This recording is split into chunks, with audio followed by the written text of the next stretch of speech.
Hello, everyone, and welcome to another Trucking Matters webinar with the focus being on safety matters.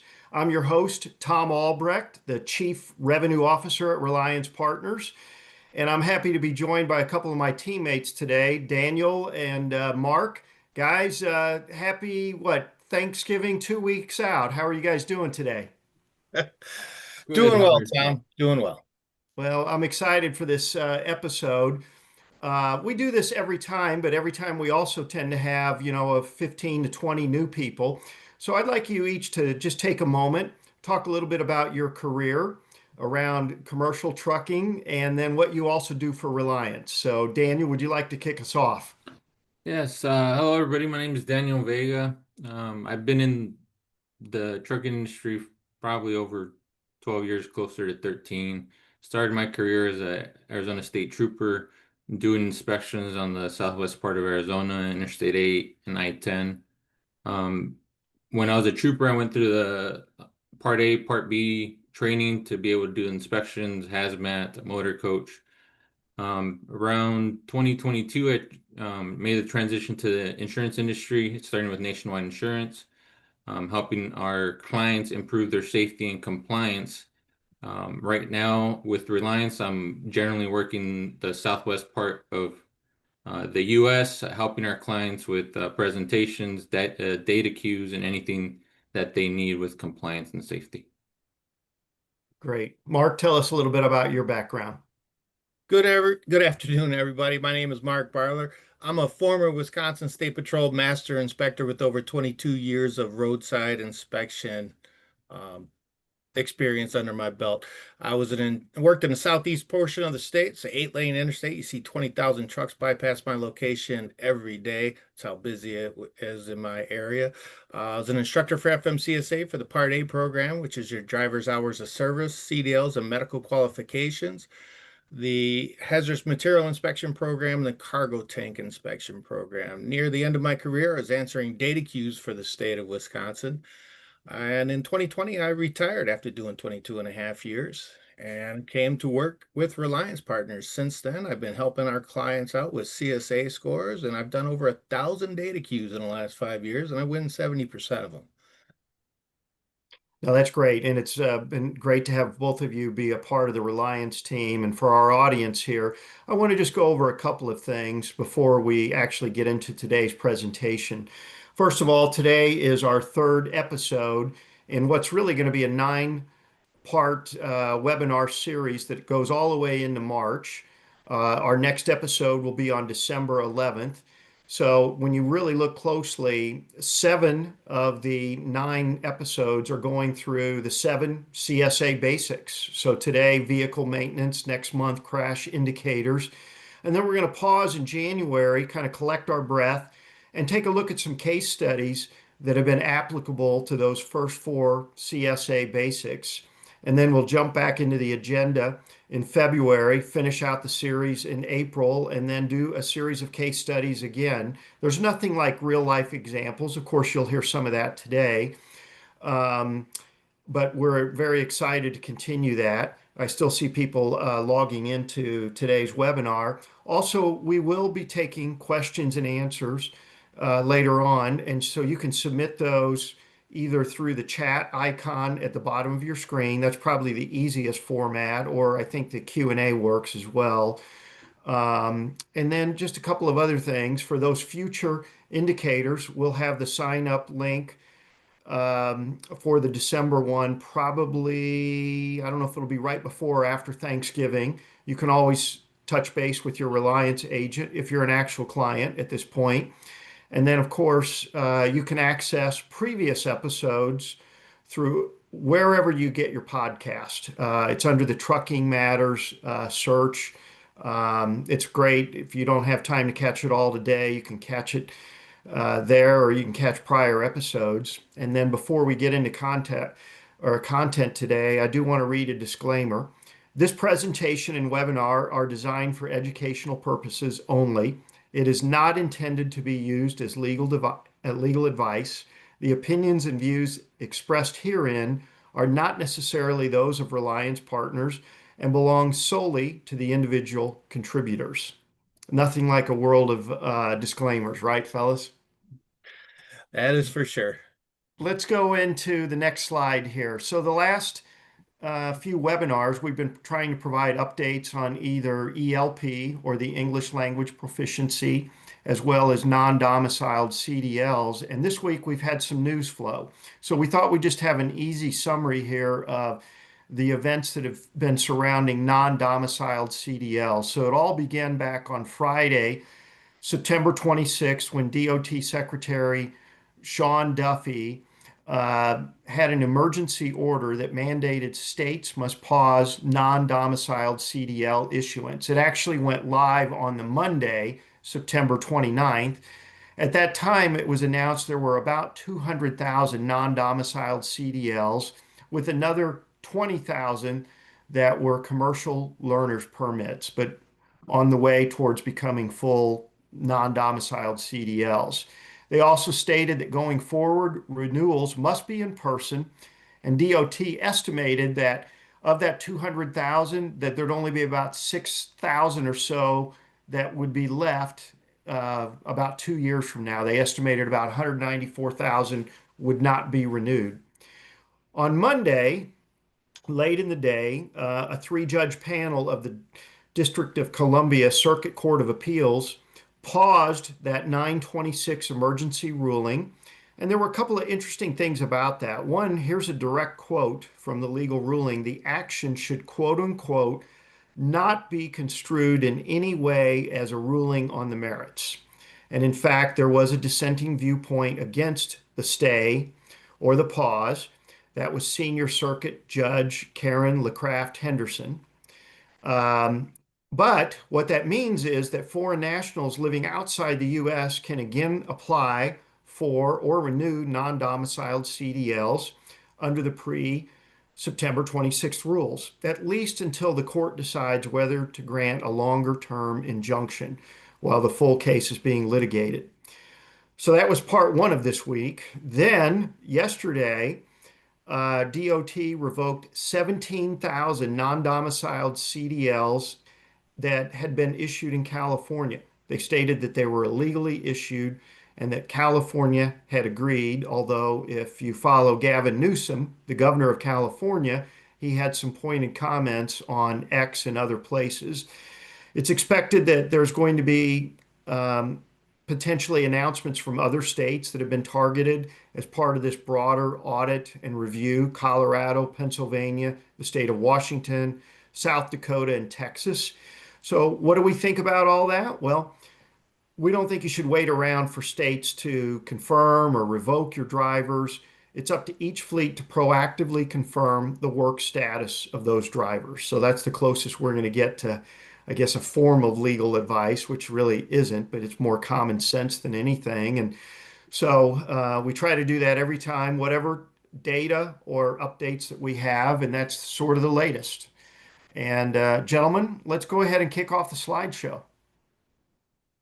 All right. So whenever we talk about the 7 basics when it comes to the SMS system, it all comes out from the U.S. Department of Transportation. Underneath them is the Federal Motor Carrier Safety Administration. They administer the Compliance Safety and Accountability Program. And inside of that is the Safety Measurement System. That is where you get your what everybody calls their CSA scores.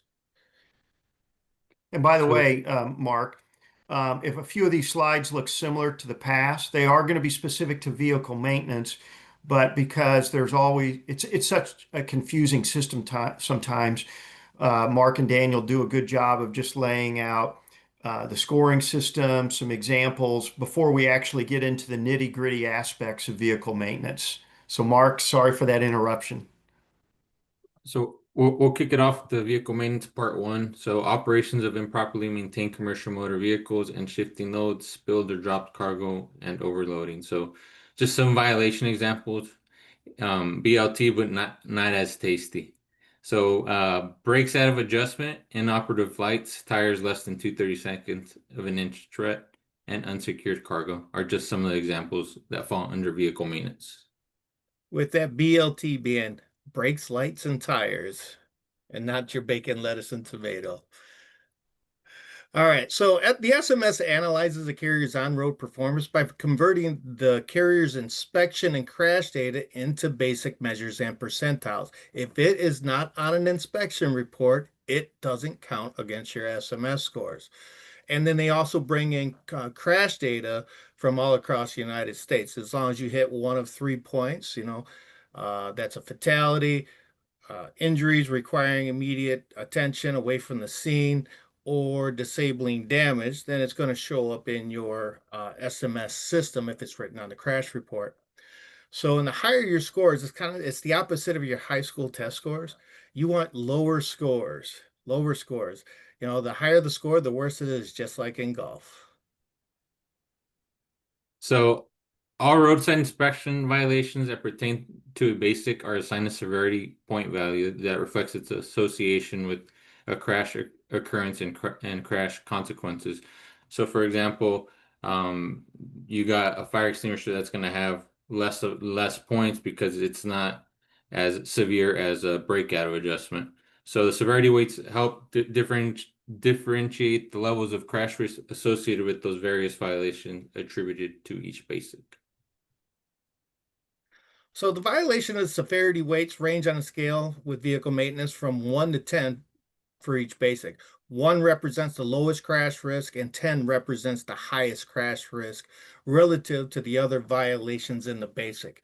They don't correlate to the other basics, the other 6 basics that they are. It's only correlated to the violations that are within vehicle maintenance. And it's good to understand that.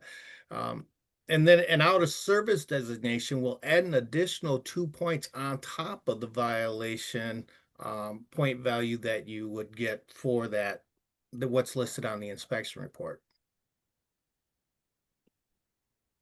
All on-road safety events are assigned a time weight, which decreases with time. So if you get an inspection today, that inspection is gonna have a severity weight multiplied by 3 for the first 6 months. So from today to 6 months, after 6 months, from 6 months to 12 months, a year, it's going to be multiplied times 2. So we'll use a tire as an example. So a tire is 8 points, 8 point violation.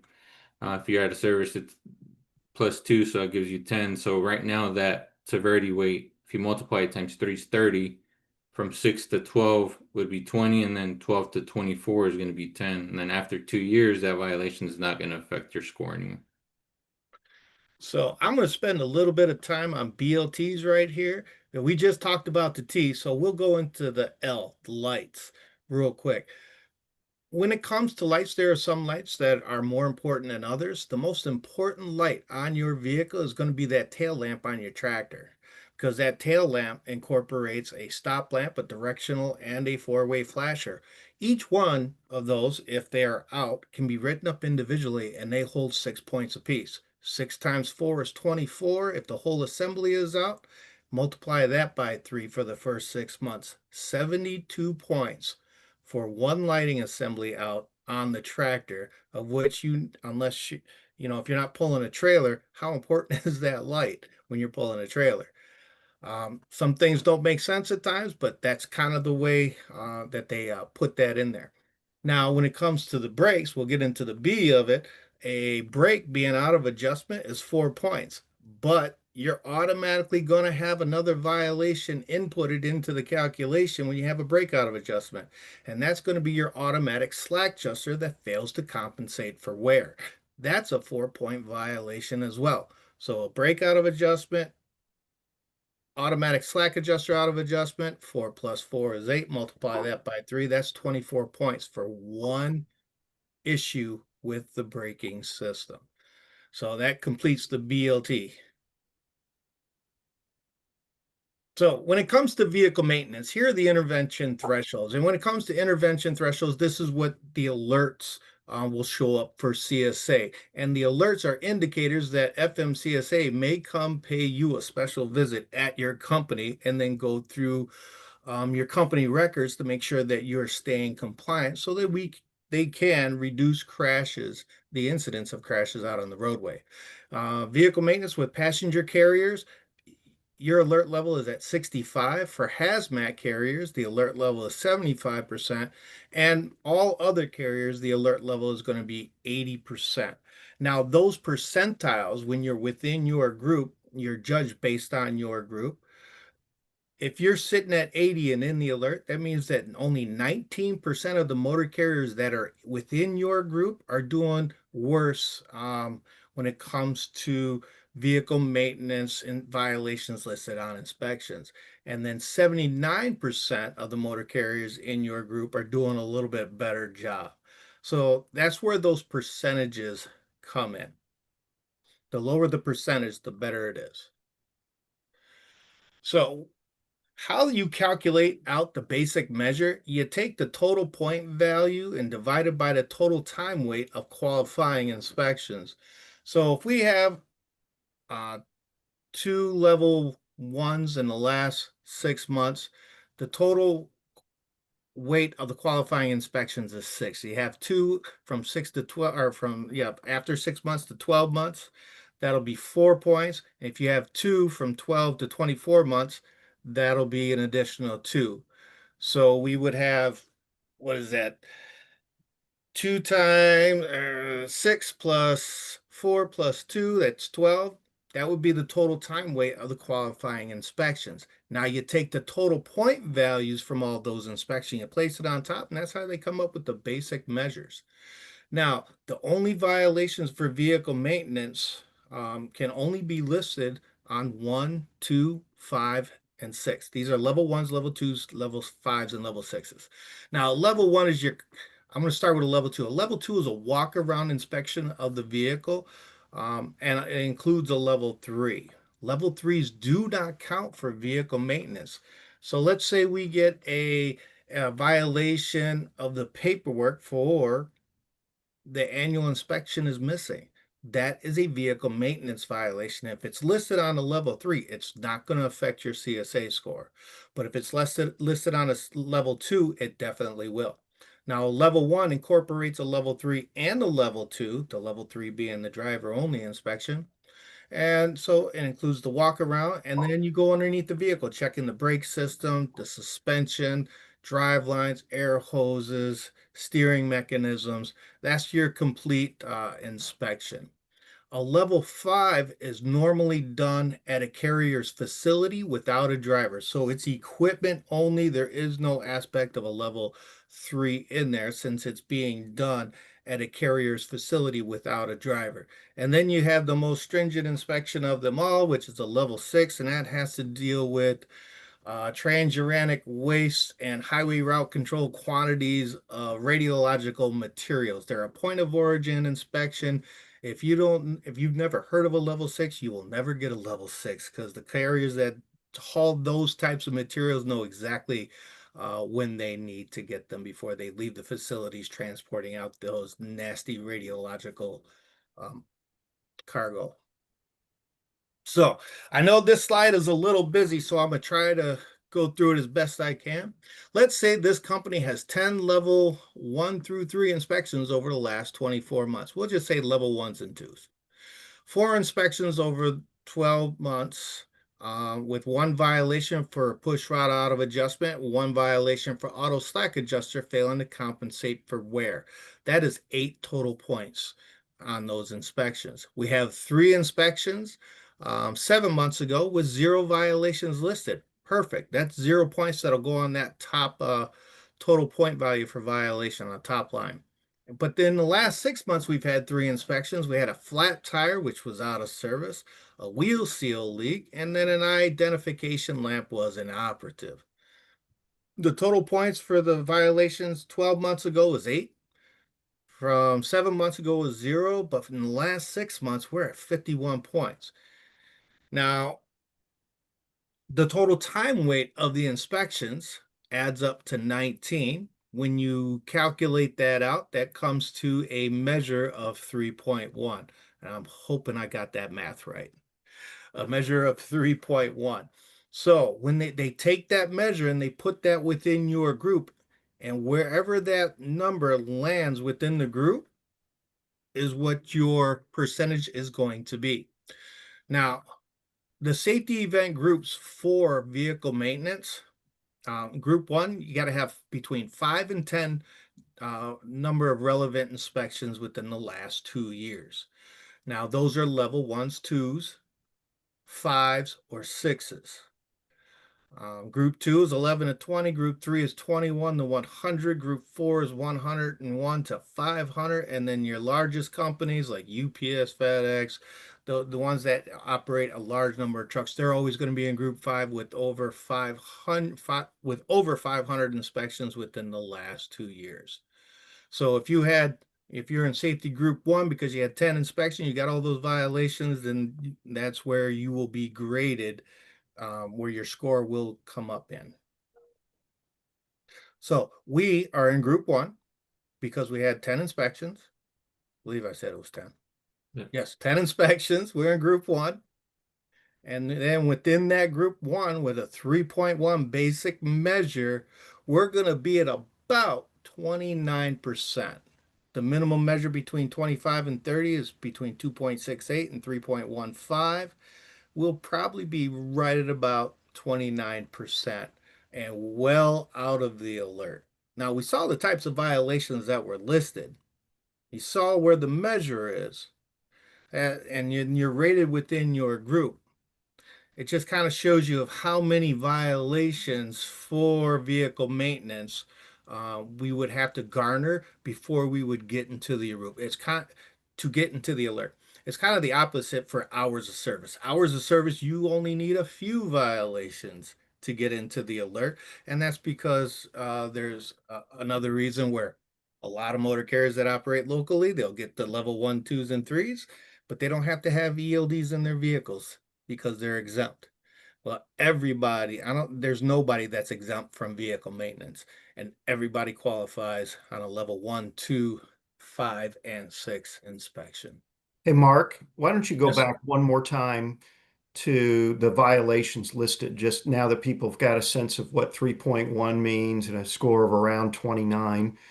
So people get one last look at it. So on the last 6 months, one flat tire out of service, one wheel seal leak, and one ID lamp inoperable. So, yep.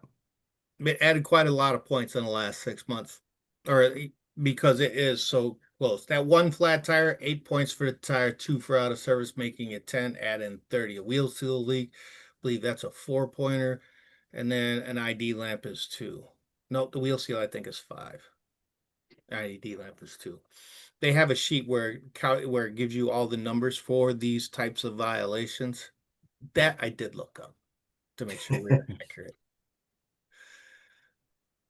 So being at that 3.1, definitely at 29%, well out of the alert for this company. I know in the last couple of webinars we did, we showed the motor carrier being in the alert for the violations that were listed. Well, here we are not.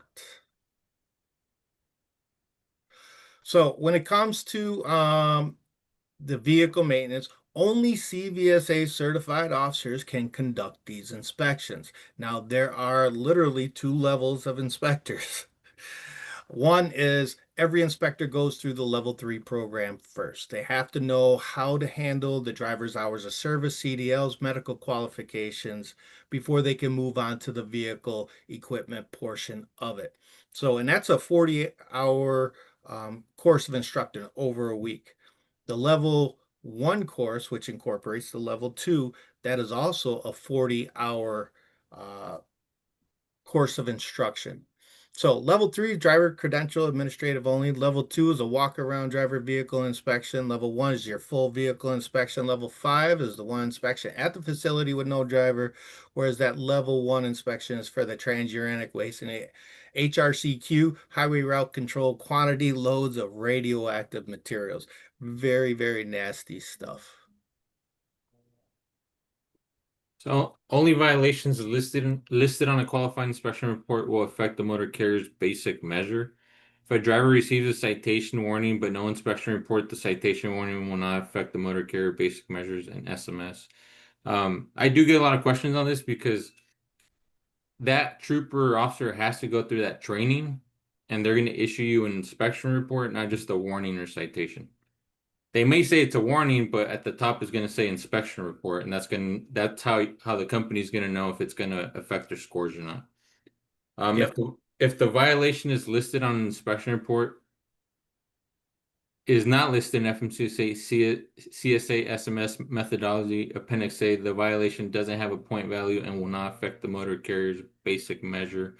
An example of that would be overweight. It's going to apply under 392.2, which is state and local laws. It's not going to affect, doesn't have any points on towards your CSA scores. Yeah. So the keys to take away from this, got to be an inspection report, and it has to have a point value associated with it for it to affect the SMS. The only one that doesn't, that's different, and that's your crash score.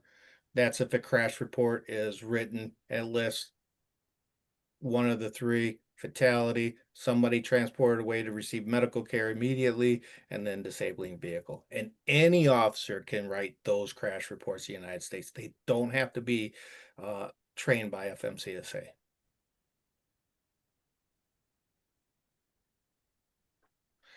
So what are the most cited violations listed here? Number one, and this is over the last 5 years. Um, these numbers might be off by a couple, and the reason for that is there are states that every state uses software for their inspections, right? Their software are usually one of three different ones: Aspen, Inspect, and FMCSA has come out with software that they want everyone to use now as well. And each one of those softwares usually has different coding types for their violations, and they're not really updated. So you might literally have in the three different or four different types of inspection softwares out there, three different codes for inoperative required lamp. When it gets into the CSA system, you'll see the different codings for it, and then the inoperative required lamp might have 4, 5, 6, or 7 different entries just based on the coding from the different inspection software. Now, it's got to make it really difficult for FMCSA to really look into this and understand that there might be violations that are more prevalent than other violations if they don't realize, which I don't think some of them, I don't think a lot of people at FMCSA realize that there's like 4 or 5 different coatings for an inoperative required lamp, which is your ID lamps, marker lamps, and um, clearance lights. So what I did is I added some of these together for inoperative required lamps. These are your 2-point violations lights. And we're going to get into it where it shows all the lights on the vehicle when they're added together, what the point value is here. So inoperative required light, remember BLTs? Lights is top number of violations over the last 5 years. Don't worry about number of inspections. I know those are wrong. I did not add those up. I only did the number of violations. Operating without proof of periodic inspection. Those are your annual inspections for the tractor and the trailer. Now you need to have either the decal stating that the vehicle was inspected by someone and qualifies for, was it 396.17? Specific wording needs to be on that decal, can be on the tractor, has to be on the tractor or the trailer. It's not a requirement to have that. It also has to have the year and date the inspection was done. If you don't have the decal, then you have to have either a paper or an electronic copy of that annual inspection in possession, and you, the driver, has to provide that to the inspecting officer upon request. Now, a lot of motor carriers out there thinks that, you know what, just give the inspector the permit book and the officer, and ask the officer to look for it. It's not the officer's job to look for it. Now, officers do that because it's just faster than having the driver struggle through and look through the permit book, and it makes it more efficient for the officer.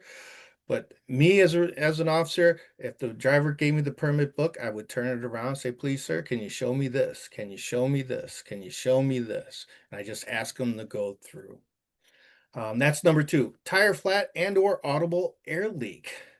So every flat tire, every tire that's at an inflation pressure at 50% or less of the max rated inflation pressure listed on the tire is considered flat, or any type of air leak coming from the tire.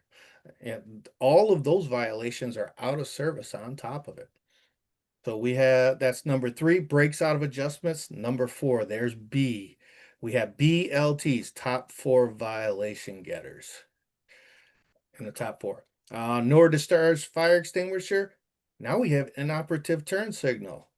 Inoperative required lamp, number 1 violation, number of violations where inoperative turn signal is number 6. You would think that they would incorporate that into the same thing. They don't do that.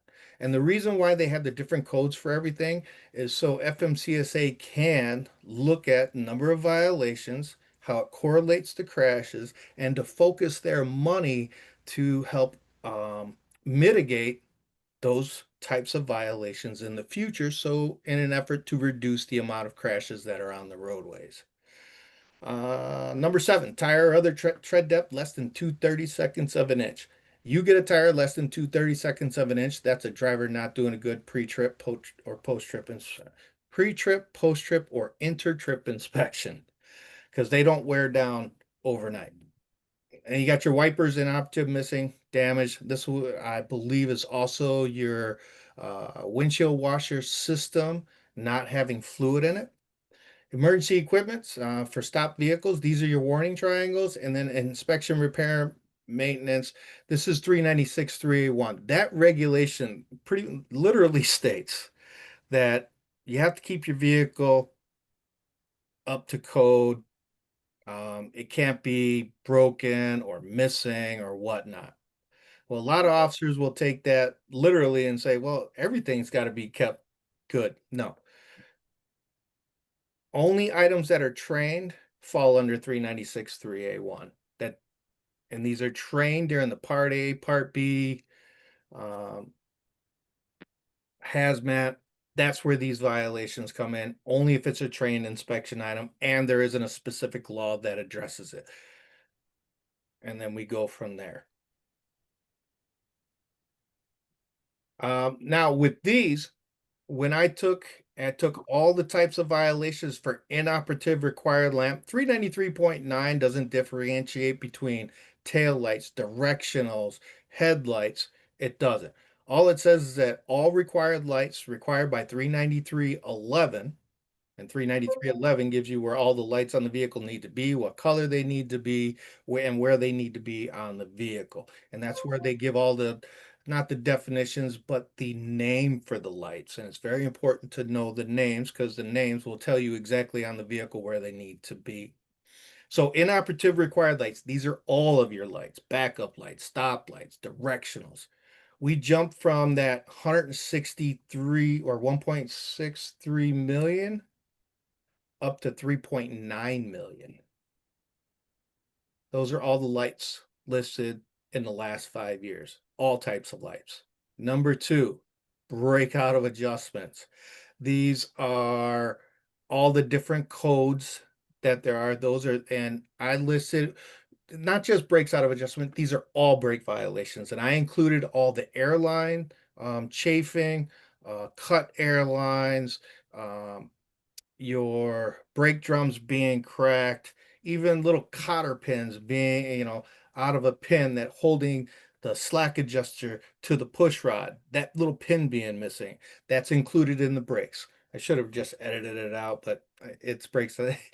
Everything to do with brakes. 3.67 million violations. And then all tire violations, these are your cuts. These are 2/36-inch tread. Your tire is flat, leaking. No matter what, 1.5 million over the last 5 years. So it's literally BLTs, brakes, lights, and tires. If you focus on brakes, lights, and tires, you're never going to be in the alert for vehicle maintenance. Never. Number 4, operating without proof of periodic inspection at almost 1 million. Windshield wipers, and then your unsecured fire extinguisher coming in at 642,000. Those are your top violation groups over the last 5 years. So it gives you a really good idea on what we have our drivers focus on. and drivers can absolutely focus on every light and every tire. They can focus a little bit on the brakes with your glad hand connections and whatnot. We're going to talk about each one of those. Mark, just as a reminder for the audience, we will be taking Q&A, so feel free to submit questions down into the chat icon down below. And before we start this slide, I mean, you just mentioned the importance of pre-trip, intra-trip, and post-trip inspections. Sometimes a driver, today it's Thursday, maybe he did a very thorough check on Sunday or Monday, whenever he started this week. And sometimes a driver may think, well, kind of at the end of the week, I'll be as thorough as I was at the beginning. But I don't think you're suggesting that, right? I'm literally suggesting pre-trip, post-trip, and inter-trip inspection. And the reason for that is these trucks are driving thousands of miles a week, right? Operating up to what, 70 hours in 8 days, 11 hours of driving a day. They're going into facilities that may have unpaved parking lots. They hit curves. They run across medians every now and then. They get a lot of bumping around and things wear out. Lights go out. You never know when a light is going out. And every time a required light is out, which is most of the lights that are on the commercial motor vehicle, is a violation that can be listed on an inspection report. You never know when you move off onto the shoulder a little bit to get just because you lost track of whatnot, or maybe there's a crash and everybody's being moved off onto the shoulder. That shoulder is where a lot of people pick up debris in the tires, and then your tire goes flat. Or you clip a curb and it breaks the seal on that breaks the bead on the tire between the tire and the rim. That tire goes flat. Let's say it's an inside tire that picked up a nail and it's slowly leaking out over time. It looks, when you look at it, from the outside, it looks okay, but as soon as you start thumping on it or putting your hands on it, you see that it's completely flat. And you never know when that is going to happen.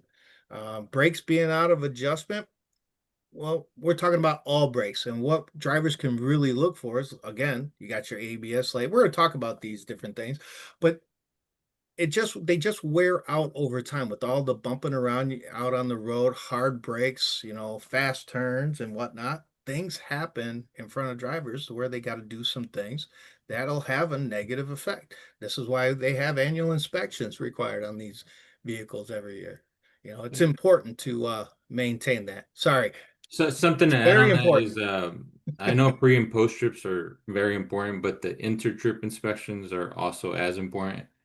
If you plan your trip, if you know you're going to be crossing through a scale in Oklahoma or a scale in New Mexico, and there's a Love's or a Pilot, before you go into that inspection site, why not check your lights? Why not check your tires? It's only going to take you maybe 10 minutes. And if you get pulled in, you know at least your lights and tires are going to be good before you go in there. Yeah. All right, Daniel, I think you're on vehicle maintenance for the lighting. Sorry, we got a little So sidetracked there, I guess. that's a good pre and post trip, inter trip inspections and the repairing of lighting issues found.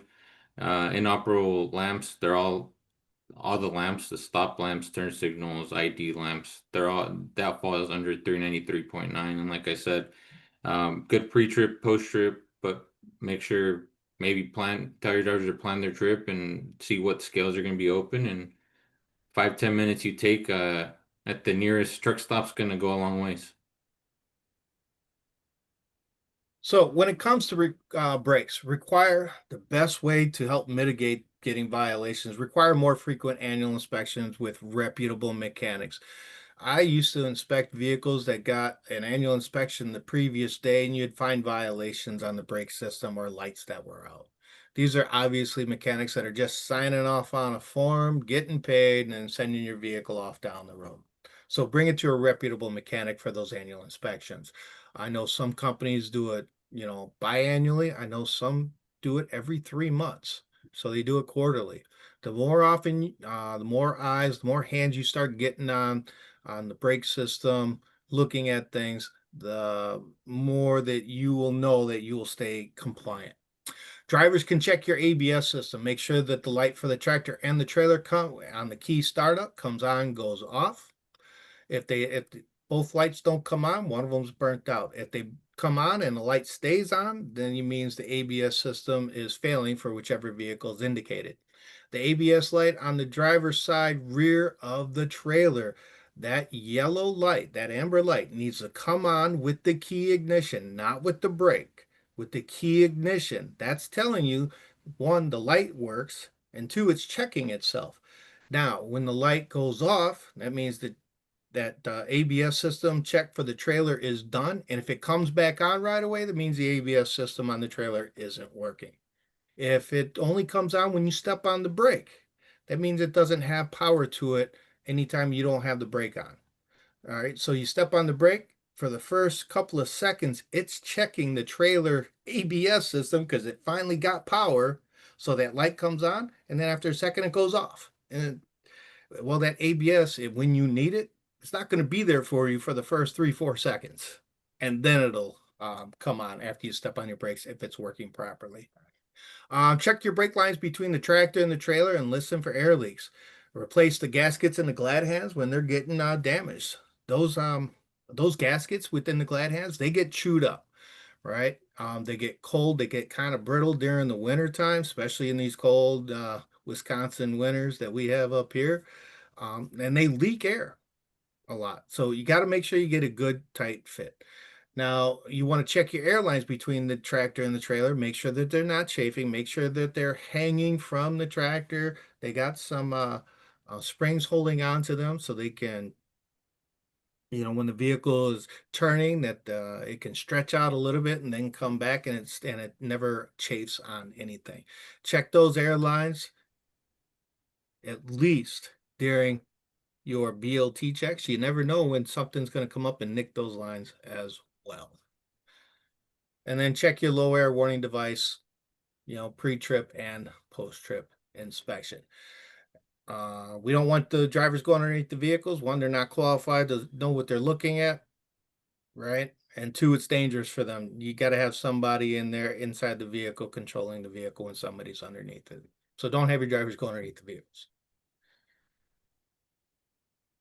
So good pre, post, and inter-trip inspections and the repairing of tires when issues are found. Every time a driver gets out of the vehicle to check tires, every tire violation is 8 points.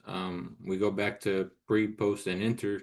If you're getting a tire violation that's on the driver, they should be catching those violations during their pre, post, or inter-trip inspections. So everything, like Mark was mentioning, there's over 1 million violations, but it's not just having less than 50%. It's wires showing, tires that are cut on the sidewall, everything that falls under tires. Yeah, it falls underneath that category. So when it comes to the brakes, most of the time you're not being stopped to have your brake system checked. Most of the time, it's going to be for an inoperative lamp or maybe a flat tire. There are a lot of scale facilities in my area. Specifically, there's 3 that have tire pressure sensors in the roadway as you're coming across, before you come across the scale. So it flags you over to the scale if it senses an issue there. So you're most likely being stopped for something else. And that gives the officer the opportunity to do the inspection and to check out your entire vehicle. So let's not get stopped. Let's not get stopped for anything else to have them go in and check our brake system. So to add to that, those scale houses, at least, I mean, in Arizona, they could tell you what axle it's on. So, I mean, we already know what tire's flat once you're coming in. So the technology is that good. And those are 8 points minimum, 10 if it's out of service to go along with it. So, operating CMV without proof of periodic inspection. To help to mitigate these violations, ask drivers to show you a paper copy of the annual inspection of their tractor and the trailer. Everybody's got smartphones these days. Get on a video call with them. Have them show you a copy of it. Have them go through their permit book. If they have their own trailer all the time, maybe then most likely their trailer annual inspection is going to be in their permit book. But if we're switching out trailers all the time, you'll have to go to the little box that's normally on the front of the trailer to get a copy of it. That's something that we should be requiring our drivers to check all the time. Now, it's going to do a couple of things for them. One, you make sure that they got it. Two, they know where to find it. And three, they're not going to be near as nervous when they get stopped by a DOT inspector and they get asked to show proof of that periodic inspection. It's also going to do something else. It's going to get them into their permit book so that they know where your items that you need for your ELD are, which is your 8 blank logbook pages, your ELD manual, the instruction sheet for transfers, and the instruction sheet for malfunctions. You can do that as well. Literally takes 5 minutes. You do that once a week, once a month. It all will help out. Windshields, check windshield washer fluid daily, replace windshield if any intersecting cracks are found. This is the washer fluid is a very common violation. It's an easy violation for an officer to write, and it takes less than 2 seconds for the driver to test to make sure he has water or washer fluid. So make sure your drivers are checking that there's washer fluid, and if not, fill it up before you hit the road. No discharge unsecured fire extinguisher. By far, the most common violation is going to be unsecured fire extinguisher. A lot of drivers keep that fire extinguisher right next to their seats. What happens when their foot comes up and they get inside the vehicle? They hit that little clasp, it unlatches, and now it's sitting just with its neck and the little neck holder with nothing over the body of the fire extinguisher. Just make sure that you check it all the time. And literally, if you get stopped at a scale facility, if it's right by your seat, just look down at it. Also, look at the gauge, make sure it's in the green, it's not empty, and we're going to be good to go on that. So when it comes to vehicle maintenance, some people think you can't do a whole lot of data queues for vehicle maintenance. I do it all the time because people make mistakes. Officers are no different. So, number one issue, officer cites a violation that has an exception or interpretations, and there are many of them. I've done over 10,000 roadside inspections in my career. I can talk to you about the brake system starting with the engine to the compressor to the air lines, going to the air dryer, going to the air reservoir tanks, the relay valves, spitting it all out to the brakes, canisters, pushing out the push rod, pushing on the slack adjuster, rotating the S-cam, pushing out the spider assembly. That makes the brake pads push out onto the drum brakes. Talk to you about the whole thing. There's a lot of interpretation exceptions, and officers do get things wrong. Violation coding is incorrect, and the correct coding has a lesser point value. This is very important. Officers get lazy. They see one thing and they want to, and they just look at the heading, so they pick that, but there's a lesser point value for it for the correct code. Those are things that I have become familiar with since retiring and knowing the point values for each violation. Violation is listed out of service, and it isn't. This usually comes in where, let's say, a push rod is two different push rods are out of adjustment, and they both get listed individually as out of service, and then they get the 20% violation listing as out of service. Well, those two push rods out, that were listed as out of service shouldn't be. Only that 20% of the brakes are inoperative should be listed as out of service. Violation listed isn't a trained inspection item. Want a data queue for the cap to the def tank not being on the vehicle. There's nowhere in the regulation where that is required to be on there. It's not a trained inspection item. Officer is just wrong in applying the law. This is why I always ask for a copy of the inspection report, because they'll list, if you're unaware, the inspection software, you pick the coding, and it puts hard word code words. It's the hard coding of words that gets put on the inspection report, and then the officer can then write notes after that. And that's where they put the code in, it gives the hard wording for that code, and then they write something that's completely different. And I'm like, where did you come up with this stuff? And so we can do the data queue to have that removed. A good one that's just coming to mind is officer put down unit 1 left rear running light inoperative. Well, a running light isn't in the law, right?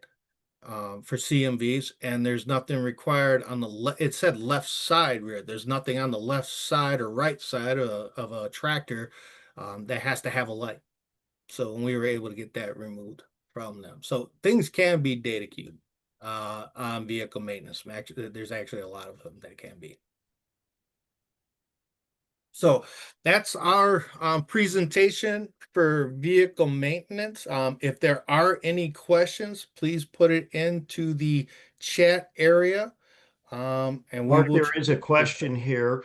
Before I read the question, again, there's Mark and Daniel's contact information. Even if you're not an existing client of Reliance, feel free to reach out. It's a big industry, long timeline. You just never know. So these guys are extremely knowledgeable.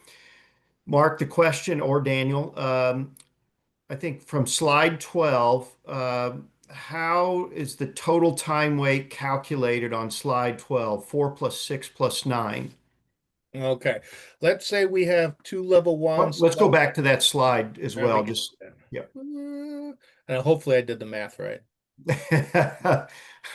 All right. Um, 4 inspections over 12 months ago. So the time wait for that would be 1 for each inspection. So that would be 4 points. 3 inspections were 7 months ago. The time multiplier for that is 2. So 3 times 2 is 6. And you got 3 inspections in the past 6 months. I misspelled months. Sorry about that. The time wait is 3. So 3 times 3 is 9. 4 plus 6 plus 9, that adds up the total time wait for all of your inspections. That seemed to answer it. Do you want to review as well just the points for the violations as maybe start with let's see, the 51, the big one. That's just taking the points for the flat tire and the out of service. It's 8 points for the flat tire, 2 for the out of service. Within the last 6 months, multiply that by 3, that's 30. A wheel seal leak is 5 points. Multiply that by 3, that's 15. So we're at 45. And then ID lamp is 2 points. Multiply that by 3 is 6. That's 6. So 45 plus 6 is 51 points for within the last 6 months. Now I'm going to do something we have not done yet here. I'm going to tell you how to find that information Took my words out, Mark. on the web. Do a Google search for FMCSA SMS. It says safety measurement system. You click here. X out, scroll down, it says understand the SMS methodology. When this opens up, go to the last page. Click SMS Appendix A spreadsheet. It has downloaded. I will open this up. It's a big file with a lot of things underneath it. It will look like this. Hit enable editing, and then you want to save it as something else so you always have it. And then I use the Windows function of Control F, hit Control, the letter F, click on, normally it says sheet, click on this workbook because there's multiple tabs underneath, and type in a violation section number, 392.2-SLLS4. It's going to be speeding 15 plus, hit find next. Find next. There. 392 SLLS4, 10 points for speeding 15 plus. So you're going to see the violation coding on your inspection report, most of them, not all of them, but most of them. But they will have a violation section number, and you just type in that section number. If you do 393.9, you're going to get like, I don't know, 70 different ones to look at. Just type in the coding. Let's do one more. Control F. Let's say it's 392. Let's do 393.9. 3 TL. Think that's tail light. No, not. Let's just do T. Either with all the new coatings they got in there, they put a bunch of different ones in there. 392.2 CT traffic control, TC 392.2 C. 392.2 C, Faraday Bay traffic control device, 5 points. And that's how you look up the point values. If you can't find that code in here or the wording, then it does not have a point value. That's how easy it is to find the point values for every code that's in there. Now, if you look at vehicle maintenance on here, you would think that this would be all of the codes. It is not. There are multiple tabs for vehicle maintenance, added violations versions. They could be in this added violations version sections. It also lists your acute and criticals in there as well. There's just multiple tabs it can be under. Just don't think it's under one tab. That's why you do the search for the entire workbook.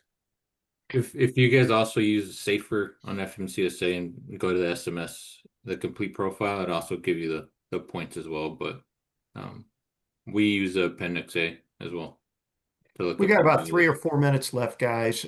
So chance for the audience to do maybe one or two more questions. I don't see anything in the queue. Let me just ask you, this is based upon a conversation I had with a couple of state troopers last week. How important, we know attitude's important when an officer comes up on a driver, and that's the same whether it's you and I as, individual drivers, yet alone truck drivers. But what about organization? If you pull up to a truck and that driver has trouble finding paperwork, just seems very disorganized, and there's, 8 bags of Cheetos and 4 different diet peppers and just looks unkempt. Does that do anything to you? Like, I might want to spend a little more time here to make sure that this vehicle's going to be compliant, the driver's compliant. I mean, how important are things like that? I mean, to me, it plays a role, but more on the outside of what I see. Like if there's a dirty truck or like I see that they have a bunch of lights not working or I see something, I'm gonna pull you over because I'm probably gonna find something. Or if I run your DOT and your vehicle maintenance is in red, an alert, chances are I'm gonna find something when I inspect you.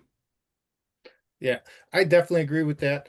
Um, there's a there's a saying that says, uh, I'll put it in nicer words, bad people drive bad vehicles, right? So you get a vehicle that looks bad, the person's probably going to have some issues to go along with it. And I'm not saying them as a person, I'm saying them as in being compliant with FMCSA. So if you see a vehicle that's got duct tape around the headlight, it looks like it hasn't been washed in 20 years. Uh, if they're not taking care of the vehicle on the outside, you can almost guarantee they're not taking care of the vehicle on the inside, as well as their hours of service and the required documentation they need to keep inside the vehicle. A clean vehicle will get less inspections because that officer can be put automatically in the mindset. It's like, hey, taking care of his stuff. Well done. As we wrap it up here, I think the other thing that I heard was there's a lot of controllables. If a driver remains vigilant pre, intra-trip, and post-trip inspections, just paying attention. Heck, I had that this afternoon. About 10 days ago, I aired up my tires in anticipation of the cooler weather. And so I've been checking my tire pressure, and they've all been within 1 pound PSI of each other. And then today, one of the tires is 5 pounds less, way below where I aired it. So after this call, I'm going to go check on it, and I may see if there's a nail or something that got into that tire. But control what you can control. But the more regular you are with these things, you're going to just find things preemptively and then not have to waste time, which means money in your case. And you can stay on the road a lot longer and have more confidence of being safe. 100%. The more Agree times with you that. look at things, the more that you will see. Well, guys, I can't thank you enough. And for those that did not see the question from someone in the audience, yes, the slides will be made available to everyone. That'll be in the next 1 to 3 business days. So we want to thank everyone for participating. As a reminder, our next safety webinar will be December 11th at 3 p.m. Eastern. That will be on crash indicators. As we wrap this up, I want to wish everyone a fantastic Thanksgiving holiday season. Take care, everyone. Oh, wait a minute. We got 2 new messages. Sorry. Oh, they're just saying thank you. Thank Oh, you. thanks again. And again, happy Thanksgiving, folks. Thank you, guys. Take care, everyone.